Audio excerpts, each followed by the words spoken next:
花开花落自有时，缘去缘来总有因。大家好，欢迎收听《翠花的秘密》。前世，李桂芳在我预产期前3天来到我家，我老公在外地出差，明天才能回来。李桂芳特地早1天来，明其名曰照顾我，其实是为了害死我。她带着她的女儿郭小蕊和我老公的发小宋成一起逼迫我签下房屋和财产的赠与协议。抢走这些后，还是没有把我送去医院，而是狠狠地踹我的肚子。我大出血，他们把房门反锁后离开。邻居察觉不对，打电话报警，叫了救护车。医生护士破门才把我抬出来，但最终我还是没能活下来。我老公回来的时候，他们告诉他，我和别的男人在床上运动过量才会大出血而死。我老公急火攻心，又悲又痛，他不相信他们说的话，准备报警，却在开车去殡仪馆的路上出了车祸，车子爆炸，他死无全尸。我变成幽魂，咽不下这口怨气，飘了好久。突然有一天头晕目眩，下一刻我重生了。我重生到了死亡来临的10分钟之前，可惜我没有重生在更早的时候，只做了一点准备。李桂芳就到了，我刚刚收好待产包，门铃响起，我的身体忍不住颤抖起来，手指收握了几次，才勉强稳住了呼吸。打开门，门前站着个皮肤黑瘦褶皱的老太婆，她手里攥着一个破布袋子，拧着眉，看见我嫌弃地开口：“干什么事都磨磨蹭蹭的，我大老远过来伺候你，还得看你的脸色。”说完，她不顾我挺着9个月大的孕肚，一把推开我，大步进了房间，看着窗明几净的客厅，眸底闪过一丝贪婪。这个老太婆是我的婆婆李桂芳。妈，您怎么来了？我努力深呼吸，平复自己的心情。哼，你以为我愿意来？不是你们求着我来的吗？我这吃苦受累还不讨好？李桂芳嫌恶地骂道，走到茶几前面，抓起一个苹果吃起来。城里人就是会享受。她几口吃完了一个苹果核，直接丢在我的地毯上。还站着干嘛？我进门这么久，去给我倒杯水。李桂芳理所当然地吩咐道，完全不顾及我已经怀孕9个多月。我气血上涌，恨不得直接把她从我家里轰出去，但是我不能。我知道门外还有她带来的人，而我是单立孤，又怀着孩子，今生我一定要护住我的孩子。我们都要活下去，亲眼看着这群恶魔死。我硬生生逼退汹涌的恨意和眼泪，深吸了2口气，给李桂芳倒了一杯水，同时悄悄地打开了家里的针孔摄像头，用手机设置了视频，自动备份到云盘，又给关系好的同学发了条信息，让他15分钟后帮我叫120。我不仅要保护好我和孩子，更要让他们得到应有的惩罚。李桂芳看着逆来顺受的我，轻嗤了一声，姿态高傲：“我有话跟你说，你坐下。”我顺从地坐在李桂芳对面，我低着头，生怕自己情绪外露。在李桂芳看来，她觉得我是怕了，不禁有些得意。我知道你父母留给你的那套房子拆迁了，补偿款有700万和一套市中心3室的房子。李桂芳说道，和钱是一样的理直气壮。是的，妈，我低声答道。我和郭威准备，你立刻把这份协议签了，你和我儿子结婚了，你的房子你的钱就是属于我儿子的，我儿子的就是我的，我的钱应该放在我名下。李桂芳说道，和钱是一样的蛮不讲理。我伸手扶着小腹，感受到腹中胎儿的活动，心情慢慢沉稳下来。妈，我肚子痛，我可能要生了，您先送我去医院，这些事等我生完孩子再说。我故意装出肚子疼的样子，颤声说道。前世我跟他争执了一会，才被气得腹痛不止。李桂芳看着额头冒汗的我，哈哈大笑出声，看着她贪婪的脸，只觉得恶心。我扶着沙发干呕起来。林晓，你把赠与协议签了，我就送你去医院。李桂芳直接把笔塞进我手里。妈，我肚子好疼，先去医院，求您了。我哭着说道，眼泪克制不住地往外涌，不是因为恐惧，而是遗憾、委屈和恨。前世我生前没能保护好孩子，死后也连累了爱我的老公，情绪上涌，我控制不住，签不签？不签就不能出去，你就给我在家里等死。李桂芳凶狠地说道，她抬手狠狠地戳了戳我的额头，我疼得惊呼出声，忍痛大声问道：妈，是不是我不签字，你就不让我去医院？对，林晓，你的钱和房子本来就都是我的，我拿回我的东西，你在这唧唧歪歪什么？欠揍的下贱胚子！李桂芳骂道。正在这时，门铃再度响起，李桂芳急忙走过去，从猫眼看了一眼，来的是她的女儿郭小蕊和宋成。李桂芳这才放心地开门，我看见他们二人，恨不得咬死他们。小蕊，你快让妈送我去医院！我大声呼救。嫂子，妈让你签字就签了就是，免得受苦。郭小蕊笑眯眯地说道，她把贪婪2个字直接写在了脸上。我和成哥还等着钱去环球旅行呢，你别倒胃口啊！你们是算计好的？我哽咽地问道。大嫂，话别说的这么难听，都是自家人，你的钱就是我们的，我们拿回自己的钱有什么不对的？宋成伸手搂着郭小蕊，还不忘在她腰间轻捏一把，引得郭小蕊娇呼出声，还真不是一家人不进一家门，一样的不要脸，是不是我不签，你们就不送我去医院？我装着忍痛的样子大喊道。哼，林晓，你看出来，我们也就直说了，抓紧时间，不然你和你肚子里的孩子可就都保不住了。李桂芳说道，她那张黑瘦的脸尽是卑劣的贪婪。你们，我扶着沙发扶手惨叫，我好痛，求求你们！我不着痕迹地看了一眼时间，现在朋友应该已经帮我叫了救护车。我要尽可能将证据留存完整，坐实他们的罪名。我要让我老公看清楚他们一家人的丑恶嘴脸。叫什么叫？再叫把你的嘴塞住！李桂芳嫌恶地骂道。我一直不知道他为什么厌恶我，直到前世我死的时候，我才知道，原来他们家里还藏着一个秘密。大嫂，你说你命都要保不住了，还不如乖乖地签了字，大家都痛快。你也不想我大哥回来给老婆孩子收尸吧？郭小蕊拧着眉说道。我装出一副疼得不得不了的样子，虚弱地说道，是不是我签了字，你们就会给我叫救护车？当然，我们只是要钱和房子，要你的命干嘛？宋成笑着说道，他的目光几乎粘在我身上。这个无耻的男人曾经在郭威不在家的时候给我发过暧昧信息，我没有回，怕老公误会，我也没有告诉他。现在想想，我是多么的蠢笨，我是受害者，犯错的是他，我为什么要有负罪感？干嘛？你对孕妇感兴趣？郭小蕊察觉到宋成的眼光，酸溜溜地说道，他的长相普通，跟郭威一点也不像。我是校花，一直都有众多追求者，但我只爱郭威，怎么可能？我只喜欢你，你大肚子我才喜欢。宋成抱着郭小蕊哄骗道。郭小蕊脸一红，还不忘狠狠地瞪我一眼。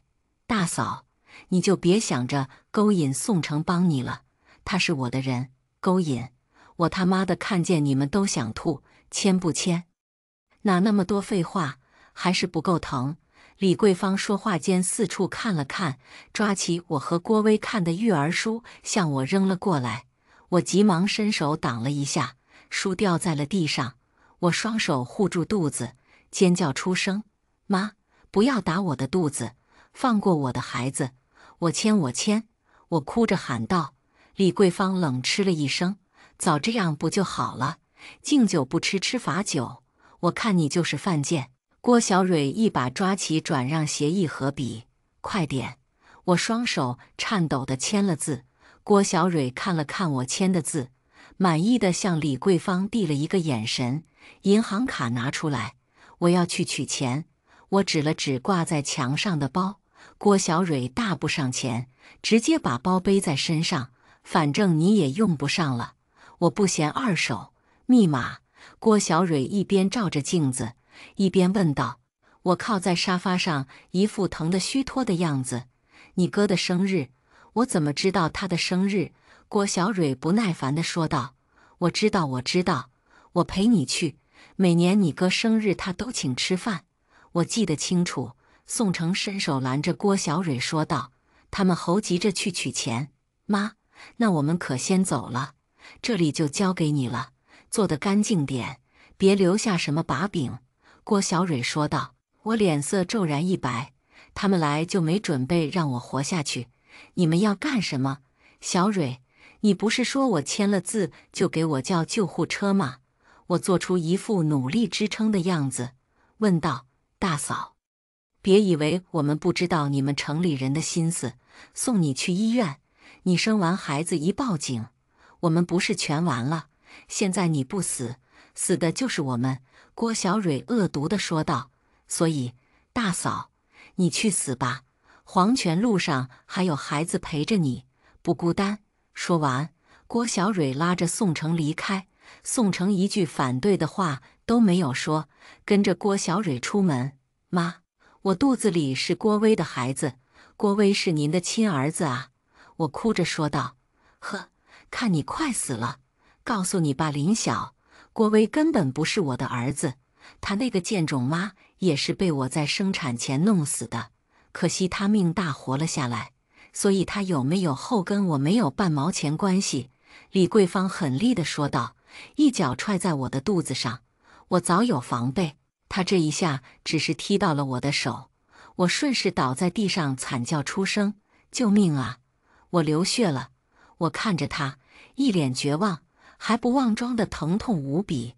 我捂着肚子，用力抠破了藏在衣服里的红色颜料袋。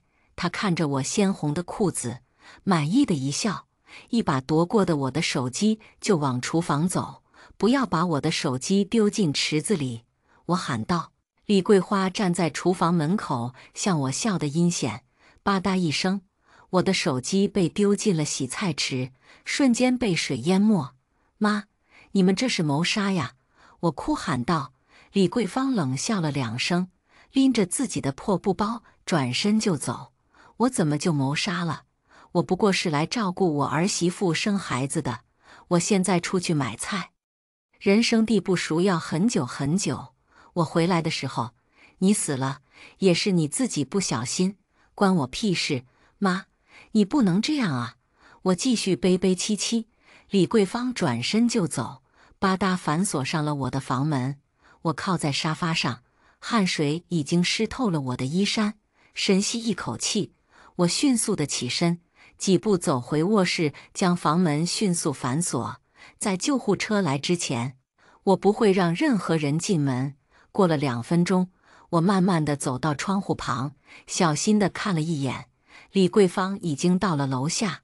她还回头看了一眼，我躲在窗户旁边，她没看到。这个老太婆心理素质真好，她竟然还在跟邻居说话。我深吸了2口气，看着她出了小区。没多久，一辆救护车开了进来，径直到了我的单元楼下。直到此刻，我悬着的心才算慢慢放下。很快敲门声响起，我从猫眼看了一眼，确定是120的医护人员和我同学，才打开门。林晓，你怎么样？同学赵可关心地问道。她是我和郭威的大学同学，都留在了这座城市里。她带着她男朋友还有另外2个年轻人一起赶过来。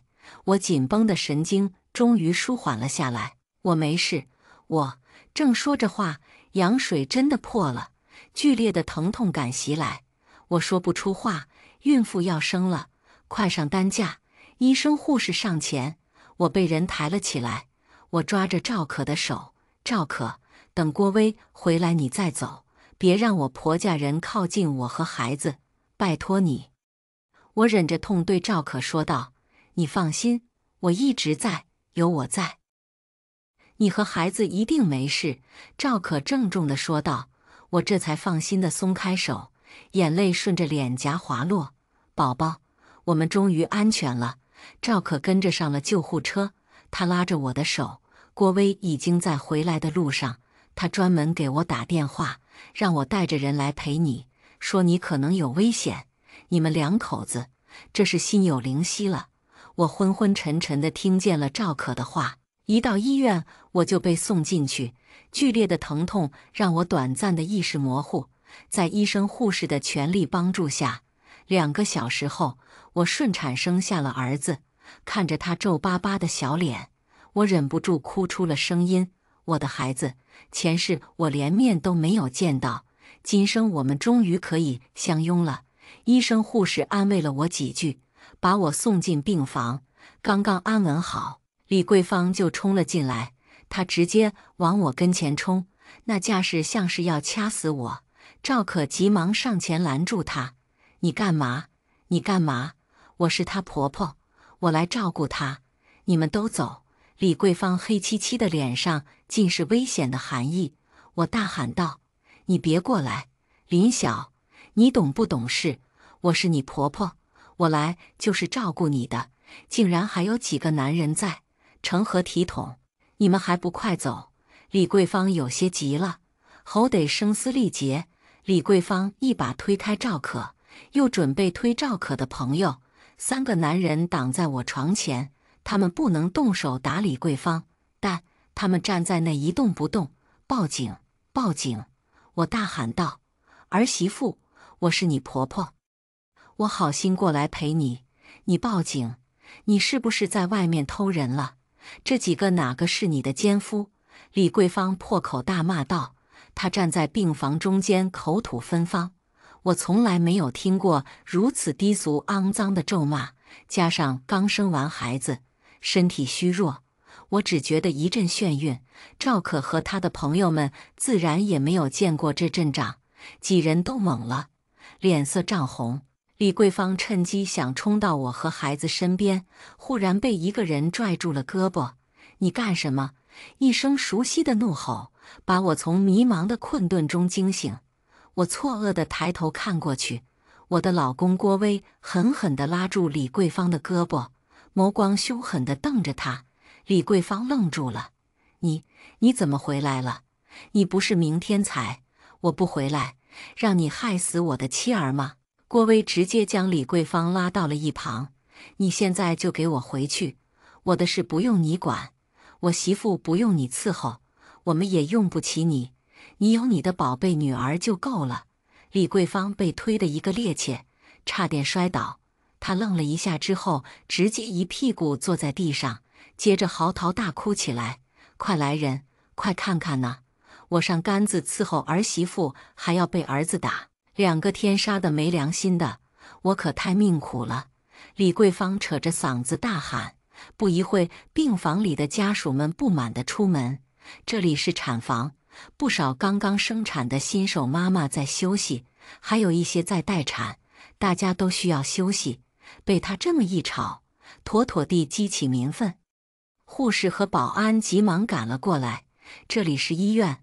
护士刚开口，李桂芳直接调转枪口：“你个小贱蹄子，我被这么欺负，我还不能哭了？我看你也不是什么好货色，城里的女人不知道跟过多少男人，下贱！”小护士被骂得脸通红，差点哭出来。郭威上前对众人说了抱歉：“李桂芳，你现在马上给我离开！你对我老婆做的事我一清二楚，你现在不走，我马上报警！”李桂芳打了一个哆嗦，像是被吓到了，又像是想到了什么，手脚并用爬起来：“你别胡说，都是他自己愿意的，给我的就是我的，你想都不要想要回去，你看我会不会要回来？”郭威大声说道。李桂芳愣住，郭威以前对她算是有求必应，怎么忽然间就变了？她来不及多想，转身就走。她必须得在郭威抢东西前，把他的东西都护好。那些可都是他宝贝女儿的，跟这个野种没半毛钱关系。李桂芳离开，医院走廊里瞬间安静下来。郭威向众人深深地鞠了一躬，真是对不起各位，打扰了。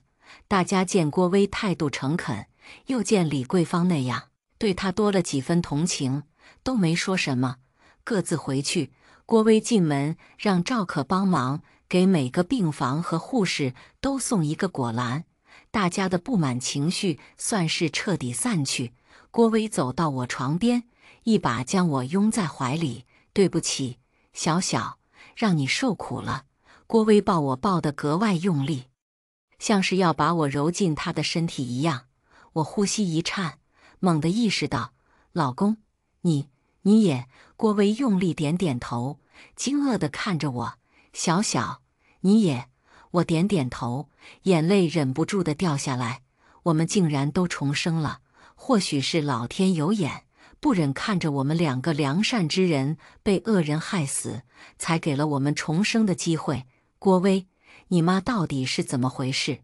赵可刚打完电话，让人送东西过来，放下电话就对郭威发难。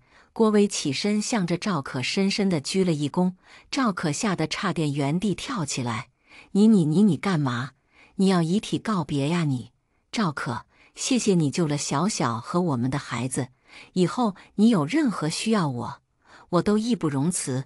郭威郑重地说道，他的神情太过郑重，赵可一时间不好意思责怪他，唇角动了动。你别这么说话，怪吓人的。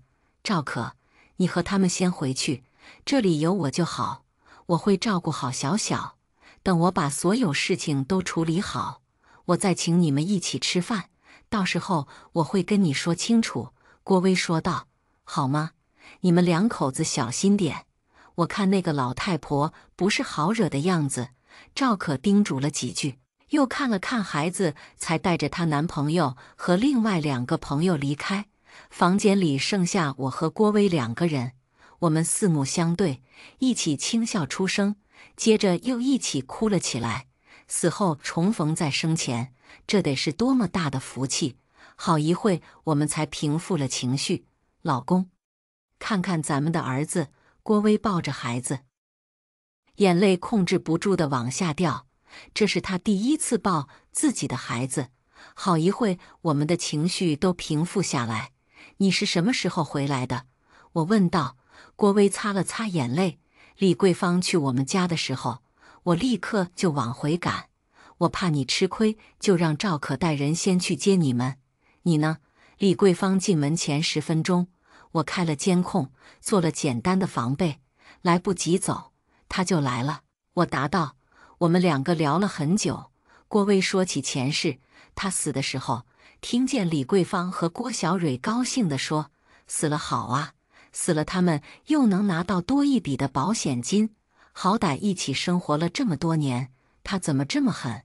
我心疼得直哭。郭威抱住我：“快别哭了，月子里伤眼睛，这些事先都放下，先让他们逍遥1个月，你先养好身体。所有咱们的东西我都会拿回来。”郭威坚定地说道。我刚刚把银行卡都挂失了，这下郭小蕊就不能继续从我的卡里拿钱了。我说道。我趁着郭威处理事情的功夫，打了电话挂失，无论钱多钱少，我都不想浪费在郭小蕊身上，毕竟她拿走的还不起。好，还是我老婆聪明，咱们明天一早就出院，我已经联系好了月子中心，咱们直接过去。郭威说道。我点点头。夜色沉沉，我靠在他的肩上，竟然幸福得有些不真实。第2天一早，郭威打电话叫了2个朋友过来，让他们在房间里陪我和孩子，自己才去办出院手续。如他所料，他出去的功夫真的出了意外。宋成和郭小蕊一起来了病房。大嫂，我们来看你了。郭小蕊进门就大声说道，丝毫不顾及正在睡觉的孩子。我吓了一跳，本能地抱住孩子。郭威的2个朋友挡在我床前，凯哥、东哥，我是宋城啊，大家都是熟人。小蕊是阿威的亲妹妹，不用紧张，都是自己人。宋城笑眯眯地说道：“就是啊，我们是来给我大嫂送鸡汤的。”郭小蕊说道：“她大概是没想到郭威能警惕到自己出去办手续，还找2个人守着我们，脸色很不好看。放那儿吧，威哥交代了，不让任何人到嫂子跟前来。”刘凯说道。郭小蕊气得够呛。要知道以前看在郭威的面子上，刘凯和李东对他也算是礼貌，现在简直就是在把他的脸面往地上砸。你们别在这拿着鸡毛当令箭，我找他是有事的，你们给我让开，否则小心我不客气。郭小蕊说着就要扒拉开2人，结果2人一左一右推在郭小蕊的肩膀上，她直接被推得后退了好几步，咣当撞在门上，疼得自己一呲牙。你们敢推我，找死！我要弄死你们！郭小蕊大喊着就要扑过来，被宋城一把抱住。小蕊，你别激动，别激动！宋城连哄带抱把郭小蕊抱出了病房。他比郭小蕊那个没脑子的聪明得多，他知道今天没法得手了。嫂子，你没吓着吧？刘凯关心地问道。我心里一暖，摇摇头。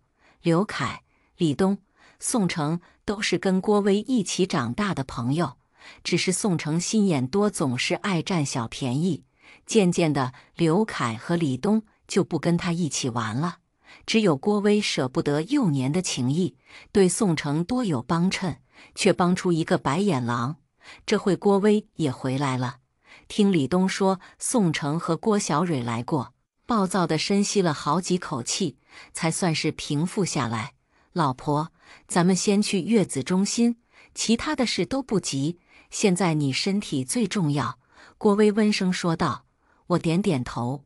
郭威一手抱着孩子，一手扶着我。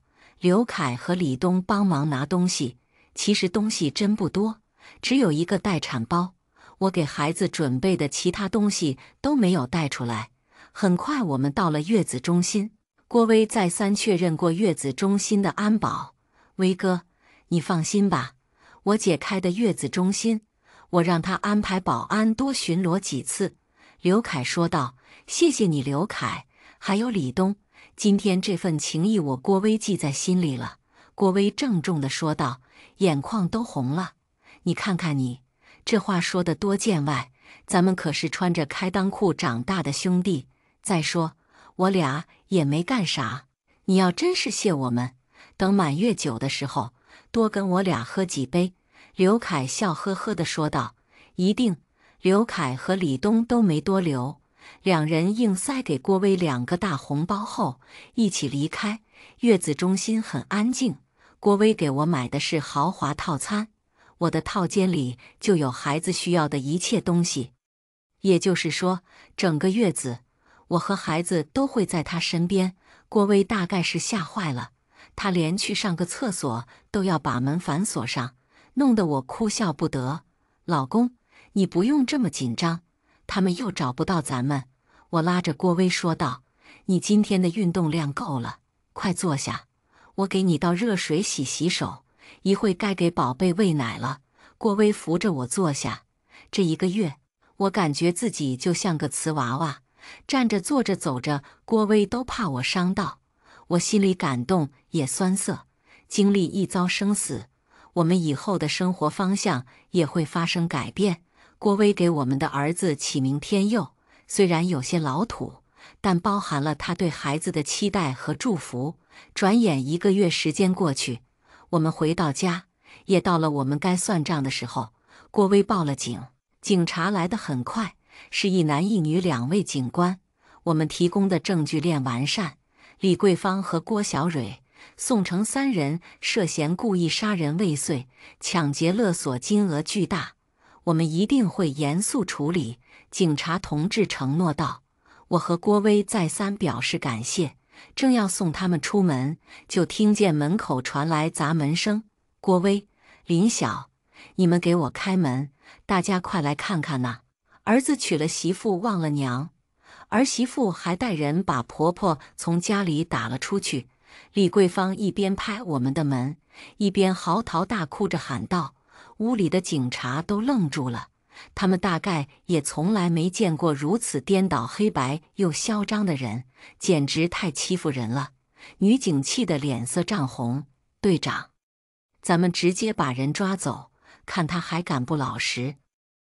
等下，郭威说道，现在2位出去也不太安全。郭威举着手机给警察看，他收到了刘凯发过来的信息，李桂芳是带着郭小蕊和宋成还有另外几个流氓一起上楼的，他们还敢袭警不成？女警愤愤地说道，他们都敢杀人。我拉着女警，警察同志，如果不开门就放跑了他们，不如这样，我和我老公先拖延他们，你们先去卧室叫增援，我的孩子就拜托你们先照顾了。2位警察交换了一下目光。好，我们立刻叫支援，你们坚持10分钟。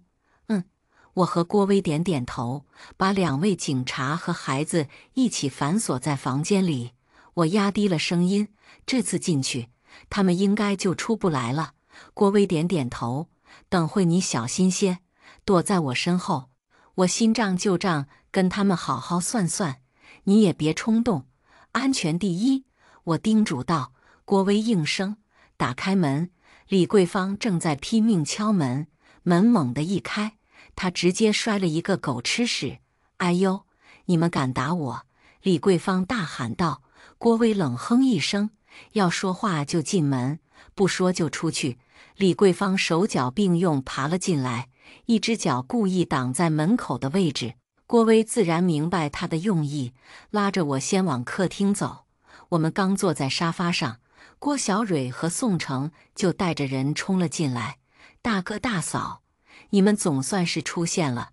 郭小蕊双手环肩走到我们面前，痞里痞气地看着我们，像个放高利贷的流氓抓住了借贷人。郭威抬头冷冷地看着郭小蕊，你带着这么多人来我们家，想做什么？大哥，我来干什么？你不清楚吗？都是你的老婆，她明明已经答应给我钱和房子，竟然挂失了银行卡。我要这么一张破卡，有他妈什么用？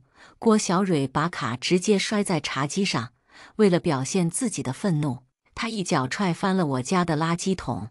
刚好天佑的尿不湿我们还没扔出去，一坨新鲜出炉的婴儿臭便便砸在郭小蕊的脚上，郭小蕊气得尖叫。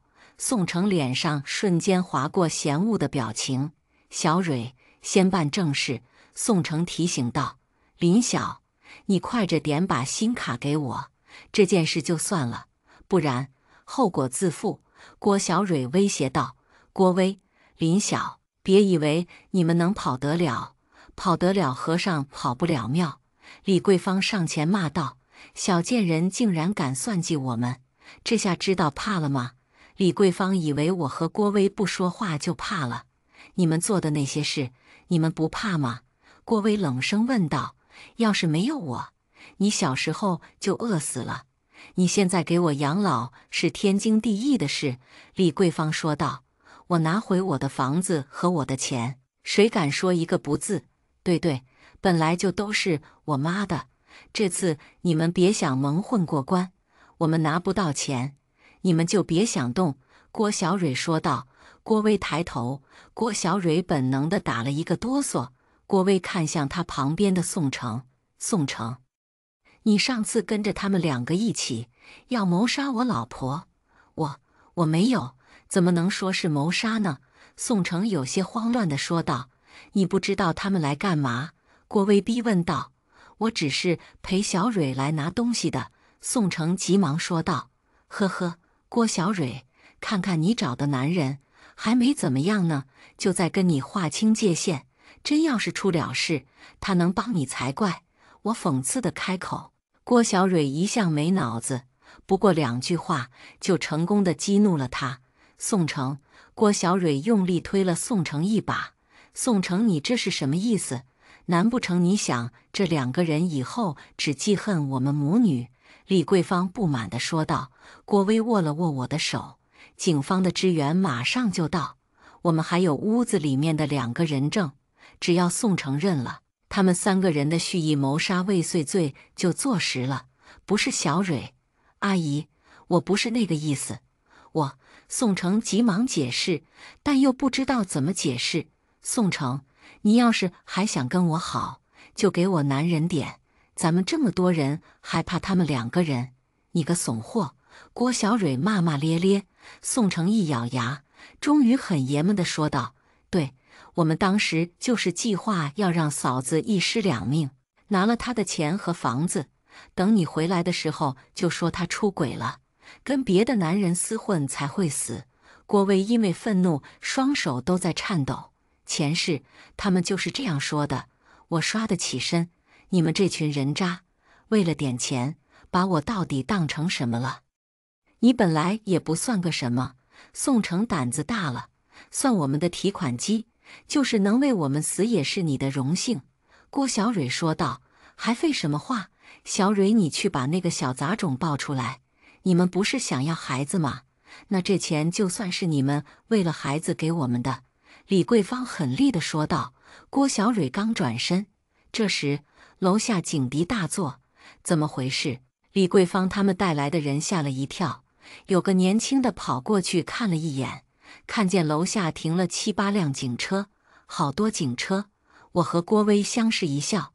郭威开口：“你们几个都是被他们雇佣来打架的，前面的事我当你们不知道。现在走，我不跟你们计较，否则你们想想，这么多警察，你们能不能全身而退？还是你们真的敢杀人？”几个小流氓吓得腿肚子直打颤。你们别听他说，你们跟我们一起来，我们走不了，你们也走不了。你们懂不懂法？宋城喊道。这个时候，他竟然还想变身法治咖，就是咱们现在是一条船上的，你们不帮我们，咱们就得一起死。李桂芳威胁道。这，郭威继续说道，你们是不是傻？还能真被他们几句话忽悠了？你们现在出去，就算被抓了，我也会出具谅解书。你们要承担的责任比现在轻得多。还是你们真想跟他们一样？我家里是有监控的，你们做没做什么，拍得清清楚楚。我补充道。听我这么说，几个小流氓也算是放心，转身就往外走，刚好跟上楼的警察撞个正着，直接被带走。李桂芳一狠心，快去抱孩子，咱们把孩子抱走，他们才不敢轻举妄动。宋城比郭小蕊反应快，一脚踹开卧室门，2位警官站在那，举着枪。宋城吓傻了。很快，李桂芳、宋城、郭小蕊全部都抓了起来。郭威，小蕊是你亲妹妹，她跟这件事无关，都是我的主意，你放了她。李桂芳大喊道。是啊，跟我没有关系，一点关系都没有。郭小蕊哭咧咧。我们现在有拆迁款700万，我会请国内最好的律师，一定让你和你的女儿把牢底坐穿。我上前一步，狠狠地说道，前世今生所有的仇怨和不甘在这一刻宣泄而出。我觉得自己像个厉鬼一样，眼泪控制不住地往外冒，身体颤抖得厉害。郭威抱住我，老婆，你们敢！李桂芳还在大喊。郭小蕊已经被吓哭了，宋城直接尿了。他知道郭威和我也不会放过他，连忙开口求饶。他们母女俩是主谋，我只是个从犯。我什么都说，求政府轻判。李桂芳和郭小蕊向宋城扑过去，想挠死他，被警员死死地按住。没多久，他们被抓走。我和郭威抱着孩子在警局做好了笔录。我们一起请了法律界的大咖帮我们起诉，最终李桂芳和郭小蕊唯一的房子赔给了我们。母女俩被判处30年有期徒刑，宋成25年。我和郭威专程去看望了李桂芳，当然我们没有忘记告诉她，她的房子现在归我们了。听说李桂芳气得中风了，在监狱里，她以后的日子一定会很难熬吧？那就好。郭小蕊后来自杀死了，她说她只爱自由，监狱里恰好没有。我和郭威安葬了她，但愿来生她能做个有良心的人。至于宋成，不知道是谁把他蓄意谋杀大嫂的事抖了出来，监狱里的人自然是看不惯这种无耻之徒。漫长的时光里，宋成的生活也一定会非常的精彩吧？那就好，前尘恩怨，今生报。尘埃落定后，我和郭威感慨良多。最后，我们处理了所有的房产，带着孩子去了南方，找了一个温柔的小城落脚，重生一次。我们只想过安静的生活。婚礼第2天早上，沈柔就生了一肚子气，因为新房装修的时间不长，自己又怀孕了，只好在婆家先住半年。没想到刚住了1晚，婆婆就开始作妖了。早晨6点钟，天蒙蒙亮，婆婆就把她和林浩叫醒了，理由居然是让他们赶紧去银行，把婚礼上收的份子钱存起来。沈柔觉得她这个婆婆可能有精神分裂症，这种感觉从3年前她第1次登林家门的时候就有了。沈柔与林浩是大学同学，但不是校园恋情，他们是在毕业舞会上相识的。相识之后，发现俩人爱好相同，又是老乡，工作都迁在了省城，联系便热络起来。林浩就是省城的，沈柔是省会隔壁城市的。工作后，林浩住在家里，沈柔则需要租房。沈柔租房时，林浩帮他研究各种避坑攻略，陪他到处看房，替他与中介周旋。沈柔最终以合适的价格租到一套离公司只有3公里的小两居，房东和中介也都知道了。这个小姑娘的男朋友不好惹，沈柔与林浩很自然地走到了一起。恋爱谈到第3个月时，林浩妈知道了，要求林浩带沈柔回家。沈柔觉得没必要，毕竟自己才22岁，又不着急结婚。林浩做男朋友是不错，但能不能走到结婚那一步，谁也说不准。所以何必着急见父母呢？但是林浩妈一直催，沈柔不忍心看林浩夹在中间为难，就答应了。沈柔心里想，不就见个父母吗？有什么可怕的？要是林浩父母太奇葩，正好早点分手，及时止损。沈柔去林家的前1天才知道，林浩爸出差了，他要见的只有林浩妈。那天上午，林浩开车来接沈柔，并且替沈柔买好了6样礼品。沈柔对林浩的体贴很满意。进了林家之后，林浩妈一直笑意盈盈地夸赞沈柔漂亮、大方、有气质，拉着她各种聊天，一直到中午11点半。林浩妈还没有要做饭的意思，中间林浩暗示了2次，林浩妈当作没听见。难道今天不管饭？沈柔心里正纳闷呢，门铃响了，外卖到了。林浩妈拿了外卖，跟沈柔解释家里只有3个人，如果她做饭，林浩进厨房帮忙，就没有人陪沈柔了。林浩妈把外卖倒进盘子里，拿好碗筷，开了瓶红酒，招呼沈柔吃饭。外卖嘛，毕竟是饭店的厨师做的，不难吃。既然林浩妈都点外卖，将来应该不会干涉自己做不做饭。发现自己冒出这个想法之后，沈柔赶紧把他掐灭了。太可怕了，自己居然在想婚后生活。酒足饭饱之后，林浩妈笑意盈盈地通知沈柔，让她刷碗，而且不只是桌上的，还有昨晚的和今早的，都堆在厨房的洗碗池里呢。在沈柔开口之前，林浩抢先说：“妈，柔柔是客人，哪有让客人刷碗的道理？林浩妈板着脸说道：“将来你们结婚了，我是婆婆，她是儿媳，我支持她干点活。怎么了？”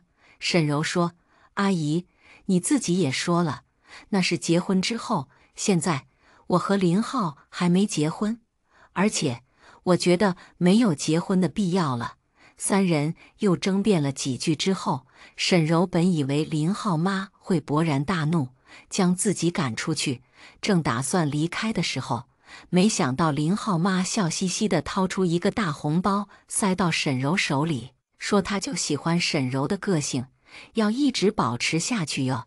沈柔一摸红包的厚度，怕是有上万，她突然觉得很猛，这难道就是传说中的欺软怕硬吗？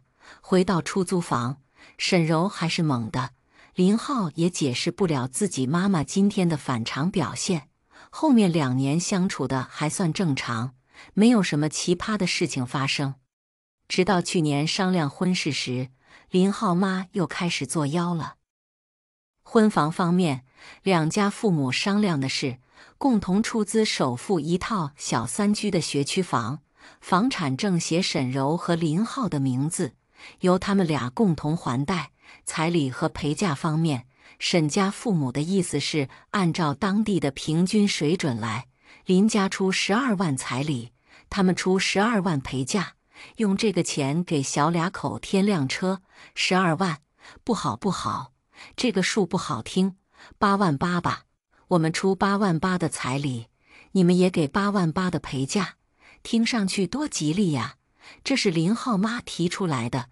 听到这话，沈柔和父母心里虽然觉得不太舒服，但也没说什么，毕竟人家不只是降了彩礼，还顺带把陪嫁也降了，并没有占他们的便宜。之后双方按照商定好的，按部就班的看房、买房、订婚、订礼服、订酒店、领证。小插曲出现在订婚前，林浩妈说，这2年疫情影响了收入，婚礼的一应事宜开销太大，所以3金可以正常买，彩礼就给个8888，意思一下吧。沈柔非常生气，当即表示分手，通知亲友和酒店取消订婚宴，并且一定会取消原因说清楚。林浩妈立刻怂了，表示彩礼数额不变。她赔了不少笑脸，好不容易才安抚住沈柔和沈家父母。林浩实在是不理解，回家之后便问自己妈妈，为何这2年总有反常的行为，是试探还是想拿捏沈柔，总是秒怂，会让人看不起的。林浩妈说，她知道这些行为看起来让人很无语，但她是一番良苦用心，将来等沈柔过了门，她会跟沈柔解释清楚的，沈柔也一定会理解的。订婚前1周，林浩收到沈柔的消息，你妈妈又可以拿捏我了。林浩一头雾水，问沈柔什么意思。沈柔说，我怀孕了，你妈妈可以以此为由要挟我，不给彩礼了。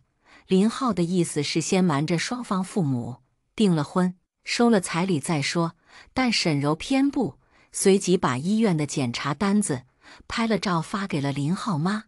沈柔也告诉了自己的父母，然后与父母在家等着林浩爸妈上门砍价。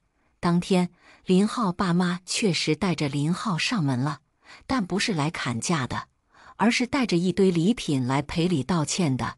林浩爸妈表示，虽说订婚在即，但毕竟还没结婚，沈柔怀孕了，是林浩的错，是他们没有管教好儿子，他们愿为此事承担全部责任。他们的想法是，彩礼加10万，给18万8，订婚宴照常。订婚宴之后，林浩和沈柔就去领证，然后把婚礼提前，免得到时候沈柔肚子大了，穿婚纱不好看。婚礼上收的份子钱也都给沈柔，沈柔用这些钱多买点好吃的。听着林浩爸妈噼里啪啦的一通说，沈柔感觉很恍惚，主动加彩礼，自己这个未来婆婆难道是吃错药了？他不应该借机砍价的吗？沈柔居然有些郁闷，因为他已经做好了吵架的准备了，却一拳打在了棉花上。那天晚上，双方父母谈得不错，把提前领证和婚礼的时间敲定了。第二天上午便联系婚庆公司，婚礼酒店进行了协商修改。作为一个孕妇，沈柔基本没操心，林浩办事很周到，每件事沈柔都是满意的。闺蜜调侃沈柔是世界上最不操心的新娘了。就这样，沈柔和林浩顺利地办完了婚礼，走进了婚姻的殿堂。沈柔的幸福感一直持续到婚礼第二天早上6点，被婆婆的敲门声震碎了。在银行把份子钱存好之后，沈柔赌气不愿回婆家，林浩就陪她在外面闲逛，直到吃完午饭，沈柔困了，俩人才打算回家睡午觉。到家门口，一开门，沈柔被客厅的景象惊呆了。林家是一个大家族，林浩有2个叔叔，2个姑姑，同辈的表兄弟姐妹有6个人。此刻2个叔叔、2个姑姑以及他们的家属都来了，正与公婆在客厅坐着嗑瓜子聊天呢。他们热情地招呼沈柔坐下，一个接一个地诉说自己的来意。沈柔听明白了，他们的诉求只有2个字：借钱。他们能估算沈柔手里的钱，林家给了18万8的彩礼，沈家给的陪嫁，再加上婚礼上收的份子钱，沈柔手里至少有40万。他们每家想借10万块。至于理由嘛，买房、买车、上学、做生意，倒是各不相同。沈柔听罢，差点一口老血喷在他们脸上，这也太不要脸了！哪有长辈在新婚第2天找新娘子借钱的？所有人在等沈柔的回复，只见她慢条斯理地喝了口水，然后开始剥核桃。嗨，二叔清了清嗓子。沈柔没有任何反应。小姑向林浩爸妈开口：“哥、嫂子，你们说句话呀。”林浩爸皱了皱眉头，张了张嘴，最终没有发出任何声音。林浩妈开口了：“你们要借的是柔柔的钱，又不是我的钱，我没有资格说话。”小姑面向林浩说：“浩，你说句话，我们有困难，你借还是不借？我们可都是你的亲姑姑、亲叔叔。”林浩攥了攥拳头，深吸了一口气，说：“这是柔柔的钱，我没有资格做主。惦记媳妇陪嫁的人就不算男人。”沈柔吃完了核桃，站起身说道：“叔叔、姑姑们，你们等我一下，我回屋拿点东西。”林浩要跟着沈柔回屋，被沈柔制止了。客厅里的人好奇沈柔回房间做什么去了，都处于焦急的等待之中，包括林浩。10分钟后，只见沈柔从卧室出来，没有任何停留，径直进了书房。又过了5分钟后，听到了打印机的声音。随后，沈柔拿着一沓纸来到客厅，坐到她刚才坐的位置上，慢悠悠地说道：“2位叔叔、姑姑，我刚才回屋查了查账本，婚礼上你们每人随了6000块钱的份子，并给了我2000块钱的改口费。订婚宴上你们随了1000块钱的份子，给了1000块钱的改口费，对吧？”只见三叔点了点头。沈柔继续说：“那就是1万块钱。现在这样吧，我给你们每家2万块钱，加倍退还你们的份子钱和改口费。从此，我与你们再无任何关系。反正我沈柔没有吃你们任何一家一口饭，不欠你们任何情。这是收据和协议，你们看看，没问题的话就签字。签完字，我立刻转钱。”沈柔说完，在场所有人的脸色都不可言说。二叔啪的一拍桌子，站起来指着沈柔问道：“沈柔，你什么意思？”沈柔不慌不忙地说：“就是字面意思啊，我跟你们本来就没有血缘关系，因为给了改口费，我才喊一声叔叔、姑姑，现在我把改口费和份子钱加倍退给你们，买断跟你们之间的关系。三叔一把掀翻了瓜子盘。沈柔，我们是好声好气的跟你借钱，你不借就算了，居然这样羞辱长辈，你的教养呢？你爸妈怎么教的你？呵呵，真不知道是谁没有教养，上门逼迫一个进门刚2天，怀着孕的新媳妇，你们可太有教养了。你们这么有教养的亲戚，我可高攀不起。你，三叔还想说什么，但是被林浩打断了。二叔、三叔、四姑、小姑，今天的事情是你们太过分了。柔柔既然不借，你们就抓紧离开吧。柔柔是孕妇，她今天如果生气动了胎气，我也跟你们断绝关系。说着，林浩搂着柔柔回房间了。关上房门后，沈柔和林浩戴上降噪耳机，没心没肺地睡了个午觉，直到骄阳变成夕阳，两人才懒洋洋地起床。吃完晚饭，林浩妈约沈柔散步，没让林浩跟着。柔柔，我知道你心中有很多疑问，现在我就给你一一解答。我之前所有不可理喻的行为，比如在你第1次上门的时候让你刷碗，在彩礼上不停地讲价，确实是为了试探你，看你好不好拿捏。但我不是为了拿捏你，而是希望看到你的愤怒和反抗。我希望你是一个不好惹的女孩。你公公是典型的凤凰男，80年代末从很穷苦的山村里考出来的大学生，集全家之力才供养出来的大学生。但我不是城市孔雀女，我也是农村人，只是没那么穷。你公公是很好的丈夫，这些年我很幸福，我很感激婆家集全家之力供他读书，我才能遇到他。所以，我支持你公公报恩，也愿意与你公公一起报恩。但是，我有我的底线，报恩必须适度，任何时候，报恩的度不能影响到林浩的利益。同时，所有的恩情由我们这一代报完，不能让你们继续进入这个漩涡。这么多年，我和他出钱出力，把他所有的兄弟姐妹带出了小山村，帮他们在省城安家落户。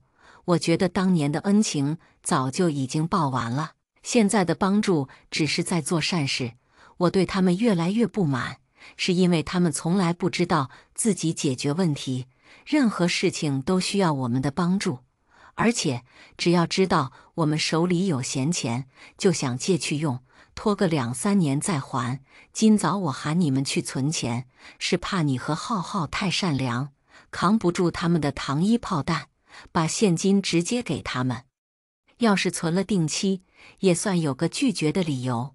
我没有直接替你们拒绝，是因为你和浩浩终将要独自面对生活，只有你们自己坚决的拒绝，才能永绝后患。妈，其实我觉得我今天做的有点过分，但是你知道我为什么能冷静的处理吗？而且，爸爸为什么不生气吗？面对沈柔的提问，林浩妈确实很好奇。沈柔接着说，因为上午叔叔、姑姑们到的时候，爸给林浩打电话通过气儿了，让我们想办法拒绝，不管我们闹得多难看，他都不会说什么。林浩妈回想了一下，做午饭的时候，林浩爸说没酱油了，去小区门口的超市买了瓶酱油。林浩妈记得前2天明明刚开了一瓶新的酱油，怎么只剩空瓶了呢？现在看来，大概率是今天早上林浩爸把酱油倒掉了，是为了有个可以出家门的理由，这样才有机会打电话通风报信。哈哈哈，林浩妈不禁笑出了声。报了近30年的恩，她终于是累了，只是没有办法自己拒绝而已。所以，当我提出把收的份子钱都给你们的时候，她立刻同意了。因为钱如果在我们手里，肯定是要往外借的。林浩妈摸了摸沈柔的头，眼中3分怜爱，3分同情，4分愧疚。柔柔，辛苦你来当咱们家的恶人了。沈柔露出一丝微笑：“妈，为了自己的家，不辛苦，报恩，说起来容易，做起来难。最难的就是受恩的人认为自己已经把恩报完了，而恩人却认为还不够，继续报恩。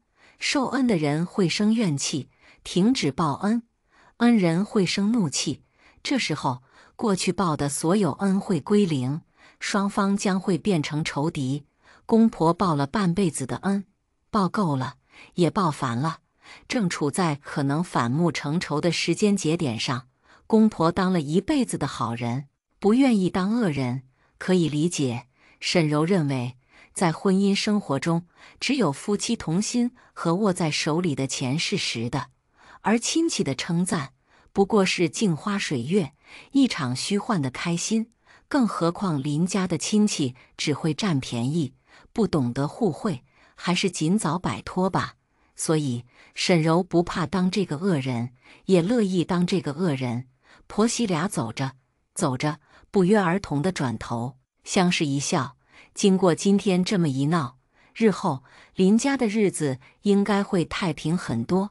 今天的故事到这里就结束了，过去终将会过去，但故事已然成故事。您的点赞和订阅就是我更新的动力，期待您给出任何建议。我们下个故事不见不散。